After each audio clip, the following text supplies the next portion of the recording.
Olá, sejam todos bem-vindos. Eu sou a professora Patrícia. Estamos com o componente curricular de História e Geografia para as turmas do EJA, fase 1 e fase 2.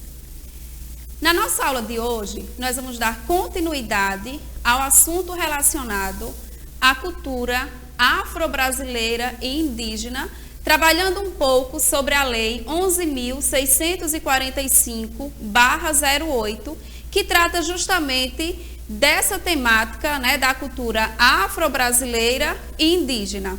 Na aula passada, a gente deixou o espaço reservado para trabalhar sobre a cultura afro-brasileira e na nossa aula de hoje ela será voltada especificamente para a cultura indígena. E aí estamos com esse cenário retratando um pouco de livros, de objetos, que traz um pouco dessa realidade indígena. E por falar nessa lei, a gente também salienta a importância das ações afirmativas, visto que essas ações ela tem como objetivo resgatar ou trabalhar em cima de algo que foi desvalorizado, que foi discriminado da própria sociedade. E aí a gente trabalha com essas ações afirmativas, onde vai propiciar uma participação maior desses grupos, ou seja, com aquele objetivo de inclusão desses grupos, que por muito tempo, e por que não dizer ainda hoje, eles são um pouco desvalorizados, um pouco, vamos dizer que são desvalorizados. E a gente precisa reforçar essa lei para que sejam tratados de forma igualitária, com uma equidade social, trazendo um pouco dessa realidade vivida por eles e que hoje a gente pode ter na nossa cultura elementos que veio lá desde a época de quando o nosso território foi invadido, foi tomado pelos portugueses, trazendo lá a cultura europeia, a cultura do branco, onde chega no território brasileiro e os indígenas, eles acabam trazendo um pouco da cultura europeizada. Parceria entre portugueses e indígenas. Será que foi uma parceria? O que é que vocês acham? Será, Chaminézinho, que houve realmente essa parceria entre esses grupos? Pois é, A história mostra que não foi nada de parceria. Quando os portugueses chegaram aqui, eles iludiram, os grupos indígenas, porque eles queriam levar o nosso pau-brasil, um elemento muito pertinente da nossa economia, e aí chegou para esses povos indígenas e compraram, Compraram de que forma? Por meio de uma troca de objetos que não tinha nenhum valor econômico agregado.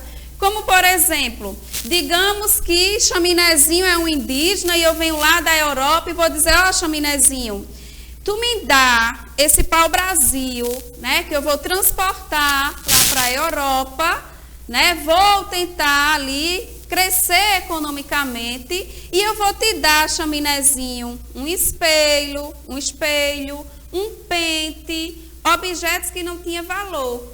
Isso era uma parceria? Não. E aí, quando eles chegaram aqui, o Brasil, ele tinha em torno de 3 a 5 milhões de povos indígenas. E aí, aos poucos, esses grupos indígenas, eles foram reduzindo, ou por meio de doenças que eram trazidas pelos portugueses, ou por meio de conflitos internos, o próprio genocídio, por exemplo, que fez reduzir esse grupo. E hoje, de acordo com a pesquisa realizada pelo IBGE, a gente tem em média 896 mil indígenas aqui no território brasileiro. Esses grupos indígenas, eles foram trazendo, se modificando, porque muitas vezes quando a gente fala de índio, vem na nossa memória aquele índio tradicional, aquele índio que vivia na mata, né, com poucos adereços no corpo pintado. Os grupos indígenas foram também sofrendo, né, essas mudanças, trazendo um pouco da tecnologia para a sua vida, né, da cultura do branco. E pensar o índio hoje é a gente pensar que eles também têm em sua cultura, por exemplo, o próprio computador, o celular. Os grupos indígenas, eles podem muito bem estar inseridos, né, na educação, fazendo um curso superior, sendo professor universitário, tá? Então, vamos desmistificar aquela ideia que a gente tem do indígena como vivendo de uma forma tradicional. É claro que ainda existem grupos vivendo nesta situação, né?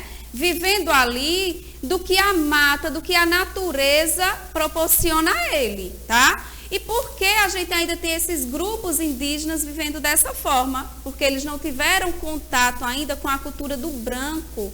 E aí eles vivem, né, daquela forma mais tradicional. Mas é porque eu vejo indígenas vivendo igual essas fotografias mostram, que eu vou discriminar eles? De forma alguma. Eles são indígenas, né? Eles fazem parte desse grupo social, mas eles precisam ter respeito, porque a única diferença é que eles tiveram contato com o branco, né? Com a nossa cultura. E aí eles agregaram, né, o que a gente tem na nossa cultura, eles também agregaram para ele. E tá ali a criancinha estudando, né, por meio aí da tecnologia, um notebook. Tá o indígena ali com a câmera, né? Tá ali os grupos indígenas de roupas, né? Porque muitas vezes a gente pensa o indígena ali sem essas vestimentas. E aí falar do indígena é a gente também pensar nas heranças culturais que nós, né, presenciamos no nosso dia a dia. Com destaque, por exemplo, para as comidas, né, típicas, que a base dessas comidas, a gente pode colocar aí, né, a farinha de mandioca, a gente pode colocar a palha, né, para desenvolver alguns objetos, a gente pode colocar elementos de pinturas nos objetos também, né, por meio da decoração. Então, a gente destaca no slide a farinha, a cestaria, o banho, a mandioca, o amendoim, o abacaxi, a banana, a abóbora, entre outras como a arte de plumária, a flauta, o chocalho, o carnaval e algumas lendas. E o nosso desafio de hoje, ele tá, super massa, tá? Acredito que vocês vão adorar desenvolver esse desafio, tá? É bem prático, vai trazer um pouco, né, da arte, por exemplo. Então, a arte indígena é muito rica. Os índios criam seus próprios utensílios para preparar seus alimentos, usando barro e madeiras.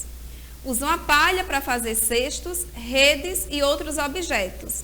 Use a criatividade e desenvolva uma arte em palha ou em barro. Então, na tarefa, nesse desafio que vocês vão desenvolver, vocês vão pegar algum objeto de palha, em barro e vão criar esses elementos. Elementos que vão trazer um pouco desse imaginário indígena, dessa cultura indígena, certo? Viva a cultura indígena, viva o respeito, viva essa diversidade. Espero que tenham gostado da nossa temática de hoje. Fiquem com Deus e até a próxima. Tchau!